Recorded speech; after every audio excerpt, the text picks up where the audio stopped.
complètement différentes de chaque côté. 38 cm ici, 37,5 là-bas. Oui, mais celle-là, elle n'a pas la même taille. Non, elle est beaucoup plus petite. Les archéologues ne pensaient pas tomber sur cette découverte au sein de ce sanctuaire antique. Un bassin et des charpentes en bois ont été retrouvés dans un excellent état de conservation. C'est une découverte majeure parce que les éléments de charpente comme ça sur d'autres sites sont relativement rares, voire même d'autres éléments en bois sont relativement rares à découvrir. Donc on va pouvoir faire des analyses très intéressantes sur les méthodes d'assemblage, sur le travail de charpentier, de menuisier à l'époque antique. Autre découverte autour du bassin, ces quelques marches intactes représentant l'entrée d'un temple. Le marbre présent sur les murs proviendrait de Turquie. Le sol est marqué par des empreintes de dalles en calcaire.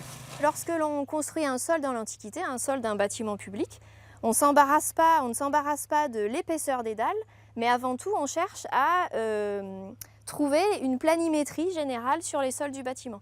Et vous voyez, c'est en ajustant ces dalles dans le mortier qui était frais, puisqu'il a gardé les empreintes, que l'on arrive à assurer la planimétrie du sol. La ville de Chartres est dotée d'un des plus grands sanctuaires de la Gaule romaine connus à ce jour. Les chantiers archéologiques peuvent être visités jusqu'à fin juin. Il reprend du service après 9 ans d'absence. Le petit train arpente de nouveau les rues d'Orléans. Impossible de louper ces wagons blancs. Le petit train sillonnera chaque jour et jusqu'à l'automne prochain la ville.